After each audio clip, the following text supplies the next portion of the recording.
The coroner's lamp flickered once before dying completely, leaving the basement in a darkness that felt alive. The smell of iron and rot clung to the walls. Beneath the single sheet on the metal table lay what they called the child. But the men who had carried it in could not agree that it was anything born of woman. Its body was still warm, yet no heartbeat could be found. The skin, thin as tracing paper, seemed to ripple beneath the light, as if something underneath was still trying to breathe. Dr. Hayes stood motionless, his gloved hands trembling. He had delivered hundreds of infants in his career, but none that left burn marks on the instruments that touched them. The mother had died during the birth, or what passed for one, and the father's mind had shattered before sunrise.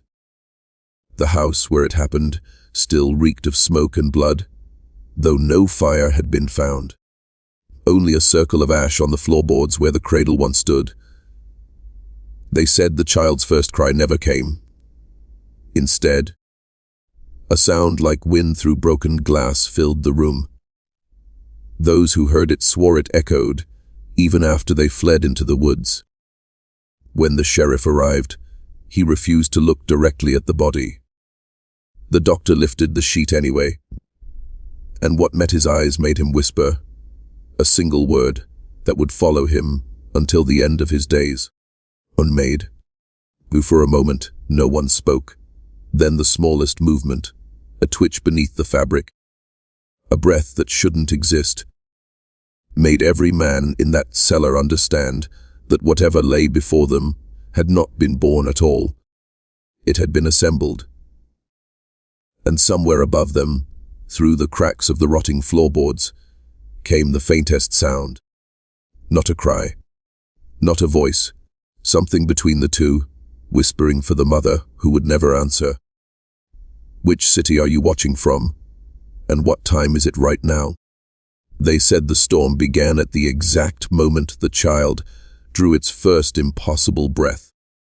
A sound like the tearing of the sky rolled across the valley, rattling the windows of homes miles away.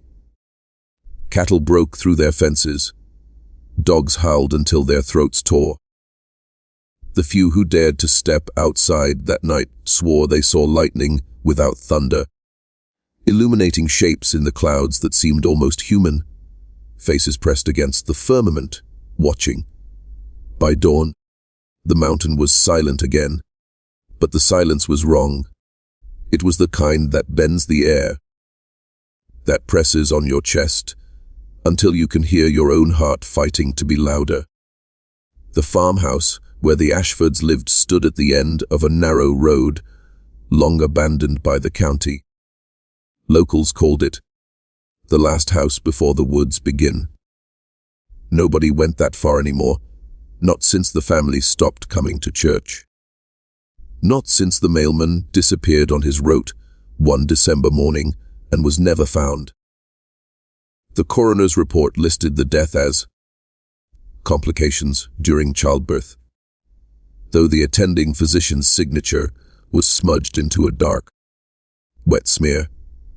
Later, when investigators unearthed the hidden rooms beneath the house, they found dozens of birth records, all in the same looping handwriting, all signed by the same doctor. Every certificate bore the same initials, H.A. There were whispers that the family name wasn't Ashford at all, that it had been changed years before, when the first generation fled the old country. Some said Germany. Others said further east, where the maps blur and names dissolve into myth. Whatever the truth, the blood they brought with them was not clean. The Hills had kept their secret for too long. An old ledger, discovered in the ruins of the county courthouse, lists a series of medical incidents dating back to 1892, all tied to the same stretch of valley. Each entry is brief, almost reluctant: malformed births, unexplained deaths, disappearances. The handwriting changes over time, but the ink remains the same dark, reddish-brown, as if written in something thicker than ink. And then there were the photographs. Grainy, water-damaged, labeled only with numbers. They showed faces that never looked quite right. Eyes too far apart, mouths too narrow or too wide. Necks bent as though trying to look behind themselves. In one, a woman stares directly into the lens, her pupils like pinholes. Behind her, a shape looms, tall, blurred, almost melting into the wallpaper. No one knows who took them. No one knows why they were kept. But they were found in a sealed envelope, the same one that contained the child's birth certificate. The name written there was Hope. Hope Ashford's birth was never meant to be recorded. The county clerk who filed the document vanished 3 days later. His office ransacked, his typewriter jammed with black ribbon torn clean through. His replacement would later write, in the margin of the record book, a note so faint it was almost erased by time. The handwriting was not mine. For years, the Ashford property remained sealed by order of the health department. But rot has a way of finding cracks. Hunters spoke of lights moving between the trees at night, soft and colorless, like lanterns underwater. Stray dogs went missing. A milkman once claimed he saw a child standing in the window of the burnt house, its face hidden behind the glass, moving as if underwater. He quit his rote the next morning, left the valley entirely. What few records remain tell of Hope's mother, Ruth Ashford. Neighbors described her as half there, wandering the fields barefoot, whispering into the soil as if asking it to forgive her. Her belly had grown to a size that defied reason, too vast, too heavy, as if it carried not one life but many. When the doctor arrived for the birth, he wrote that the house was filled with a low humming, the sound coming from nowhere and everywhere at once. The birth lasted 6 days. On the 7th, the humming stopped. So did Ruth's breathing. No one knows how long the infant survived before Dr. Hayes returned to the property. But the diary he kept, unearthed in 1972, paints a picture of something that should never have lived beyond its first gasp. He described the crib, hand-carved, scorched around the edges, the sheets crawling with flies though the air was freezing. The child lay silent, its body folding in on itself as if deciding what shape to take. Hayes's words tremble between science and madness. The skeletal system reorganizes daily. The child does not cry, does not feed. It seems to absorb. Its eyes, if eyes they are, reflect no light. I am uncertain whether it recognizes me, or if it only imitates recognition. When he attempted to move it, the temperature in the room dropped by 20 degrees. Every window cracked at once. The flies fell dead in midair. Hayes never returned. But someone else did. Years later, a group of locals found fresh footprints outside the ruins, small, circular, pressed in pairs like an animal that hadn't learned which way to walk. They led into the woods and stopped abruptly beside the creek. The water there never froze, even in the dead of winter. And on certain nights, when the mist rolled low, people swore they could see a figure crouched in the current, washing its hands over and over, as if it remembered what it was meant to be. By the time the county sent a new team to survey the valley, the Ashford property had become a place no one entered willingly. The locals would not guide them, and the road that led up the mountain had half sunk into the earth, as though the land itself wanted it forgotten. Trees grew at odd angles, bending inward toward the ruins. Even the birds avoided it. The team consisted of 3 men and 1 woman, archivists from the state university, sent to recover what they called genetic, cultural materials. But what they found was not culture. It was residue. Every surface inside the farmhouse was filmed with a fine black dust that clung to skin like soot. The wallpaper had blistered and curled, revealing symbols carved into the wood beneath, circles intersecting with teeth, like lines, repeating again and again. They were found in every room, even on the inside of drawers. In what had once been the nursery, they discovered a small wooden chair overturned beside a wall of scratches. There were words among them, written in a child's unsteady hand. Some letters were backward, others incomplete. Only one phrase could be clearly read. "I see the same." The researchers didn't stay long. Their report was brief and clinical, but one line stood out in the official transcript. Auditory phenomena began at dusk. Sound described as childlike vocalizations, intermittent, non-directional. Persisted after departure. The woman from the team, whose name never appeared again in public record, left a note for her supervisor weeks later before vanishing. It contained only a single sentence. "The voice knew my name." Rumors spread through the mountain towns that the Ashfords had never died at all, that their line had turned inward, hiding beneath the soil.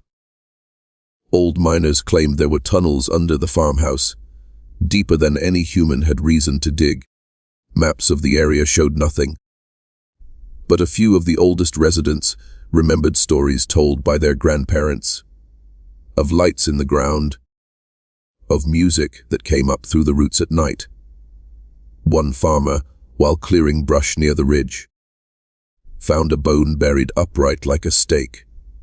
It was too large to be human, but when the sheriff took it for testing, the results came back inconclusive. The report noted traces of human DNA, in impossible configuration. Those who passed near the ruins spoke of a smell that changed with the seasons. In spring, it was sweet like blooming flowers. In summer, copper. By winter, it was ash.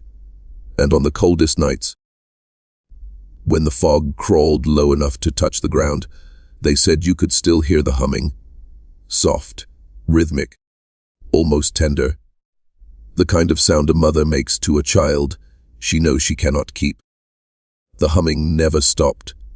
It simply learned to hide beneath the wind. Those who lived nearest to the valley spoke of it, as if it were a thing alive, moving through the trees, seeping into their walls. Lamps burned dimmer, animals gave birth to stillborn young, and every year, another family packed their things and left without a word. The state called it superstition, but the priests knew better.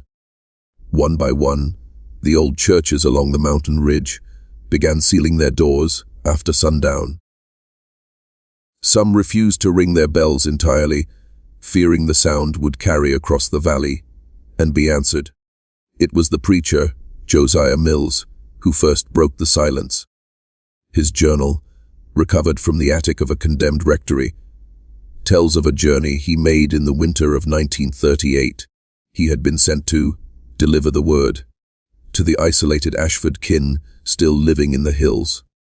Instead, he found what his writing calls a chapel of the unspoken. He described the structure as a house without walls, just ribs of timber and cold stone built around an altar made of bones. They were arranged carefully, almost reverently, as if whoever placed them still believed they were holy. Upon the altar rested something that pulsed like an exposed heart. Mills wrote that it was neither dead nor alive, and that it seemed to breathe in rhythm with his own lungs. He did not see the child, not fully, only glimpses, a silhouette moving on all fours, hairless and pale as candle wax. Its limbs seemed jointed in too many places. When it spoke, its words came out wrong. Syllables twisted like tongues learning language for the first time. It called him father, though the voice was too low, too knowing. Mills fled before dawn. He wrote that the valley's snow bore no footprints but his own. Yet something followed close behind him all the same, a soft dragging sound. as though something heavy was being pulled through the drifts. When he returned to town, he locked himself in the church for 3 days, fasting and praying until his skin bled from the cold. His final sermon, delivered 1 week later, was said to have driven half his congregation to tears. Though no one could recall what he actually said, he hanged himself that night from the bell rope, his hands still stained with ash. The parish board buried his body facing away from the mountains, and from that year onward, no one ventured past the ridge after dark, not for hunting, not for prayer. But even those who stayed in town swore that sometimes, when the mist rolled in thick enough to blur the street lamps, they could hear something singing from the woods, slow, patient, and heartbreakingly human. By the mid-1940s, the Ashford name had been quietly erased from census books. The land deeds were transferred, altered, lost, each transaction stranger than the last. One buyer vanished before taking possession. Another moved in, only to abandon the property 6 days later, leaving his livestock tethered in the field to starve. Still, there were always a few who returned to the valley. Curiosity draws blood like a scent. Among them was a photographer named Edwin Glass, an artist obsessed with documenting America's forgotten corners. His notes survive only in fragments, burned at the edges, found in a trunk at an estate sale decades later. The first entry is calm, methodical, weather mild, air heavy, locals unwilling to speak. Subject: property reeks of damp wood and iron. Heard a child laughing near the stream. No footprints. 3 days later, the handwriting changes. Shaky, slanted, not a laugh. Mimicry. Echoed my own voice. 2 sets of eyes reflected in the lens, when there should have been one. The last page is written entirely in charcoal. It reads, something in the negatives that isn't in the viewfinder. It stands closer each time. The photographs were never developed. When the rolls were found, the film had fused to itself, melted together as though exposed to heat from within. And yet one frame survived, blurred, warped by moisture. It showed a figure bent over in the field, its back too long, its shadow falling in 2 directions at once. Experts claimed it was a trick of light, but those who saw it in person said the image seemed to breathe. After that, stories of the child in the stream began spreading through nearby towns. Truckers refused to drive that route at night. Hikers went missing.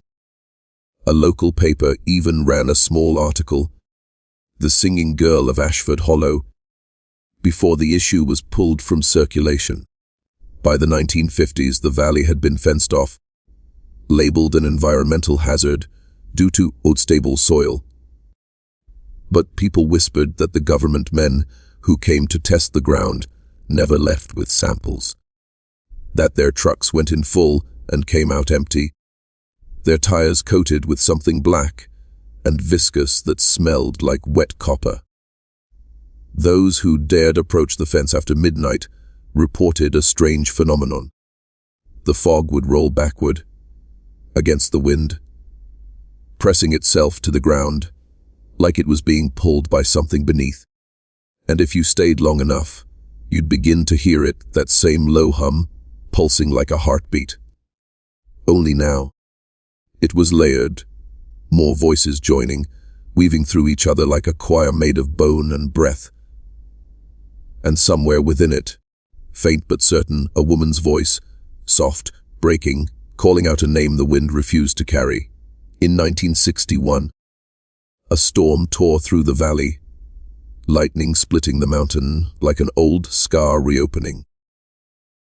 For the first time in nearly a century, the creek overflowed, and something long buried came up with it. Locals found pieces scattered along the banks. The next morning, shards of porcelain, scraps of cloth, fragments of bone smoothed by years underwater.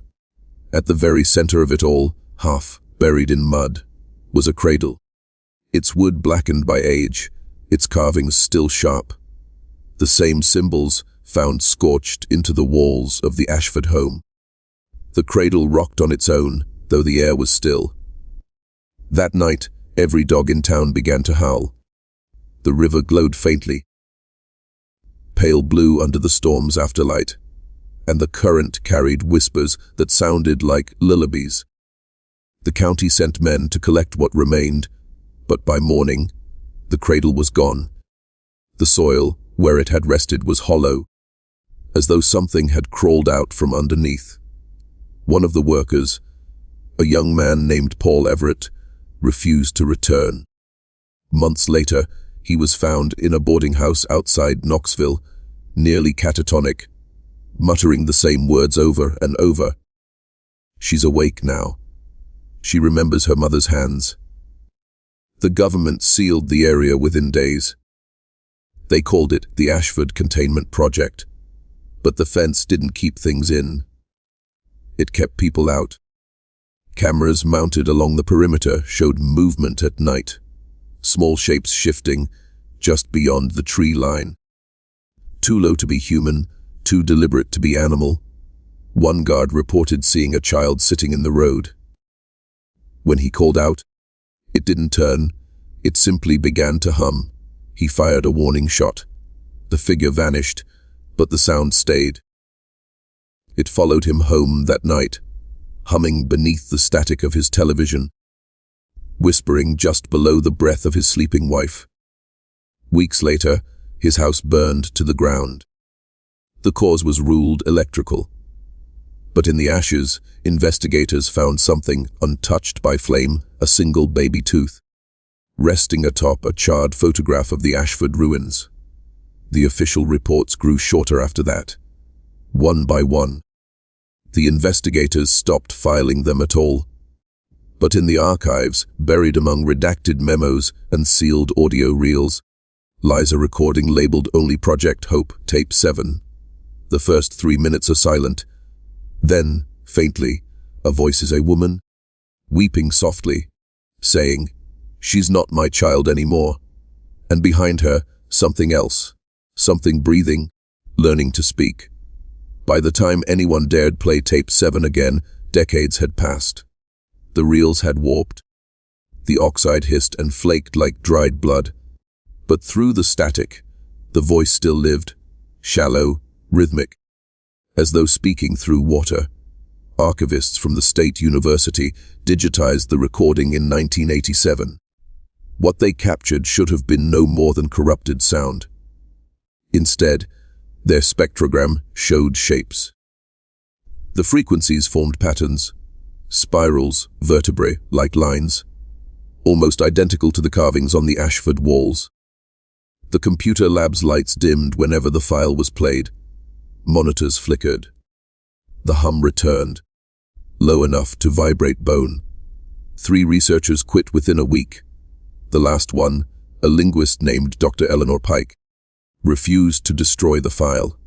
She believed it was language, older than English, older than prayer. Her notes describe what she called transposed phonemes of the maternal call. She wrote, "It's trying to remember how to be spoken to." No one saw Dr. Pike after that spring, but her apartment was found in order. Every drawer labeled in meticulous handwriting, except the nursery she had converted into her study. Its walls were covered in hundreds of photocopied stills from the spectrogram. Each printout overlapped like scales, forming the faint outline of a face. Not human, too smooth, too symmetrical, but unmistakably aware. Neighbors said the night she vanished, the building filled with the sound of running water, though no pipes had burst. And from her open window, they heard a lullaby, the same one mentioned in the oldest Ashford Testimonies. The file was sealed again, but copies spread, bootleg recordings, whispered through ham radios and college archives, replayed in midnight broadcasts no one claimed to air. People who listened long enough said they began to dream of a creek they'd never seen, a house they'd never entered. Some woke up humming. Some didn't wake up at all. Those who lived to tell described the same thing. A woman kneeling by the water, her hands blackened, washing something small and still. She looked up only once, and her eyes reflected your own. And always, at the edge of the dream, a child's voice saying softly, almost kindly, "You hear it too now." By the turn of the millennium, the Ashford name existed only in rumor. The valley was erased from maps, its coordinates reassigned to a reservoir project that never broke ground. Yet at night, satellites passing overhead continued to register movement. Thermal signatures, blooming like heartbeats beneath the soil. In 2003, a private excavation crew, funded quietly by an unnamed agency, arrived to confirm geological stability. They brought heavy machinery, drones, and field recorders. Within 48 hours, their signals began to distort. GPS spun in circles. Compass needles pointed inward, toward the center of the hollow. The last clear footage recovered from their cameras shows the mouth of a sinkhole, wide, pulsing, rimmed with what looked like roots but moved as if breathing. One of the crew, a woman named Delaney, kneels beside it. She whispers, "It's warm." Then the video fractures into static. Only her voice remains. It sounds like a heartbeat. When rescue teams arrived, they found no bodies. Just the equipment, melted into the ground, fused with the soil as though swallowed and spat back out.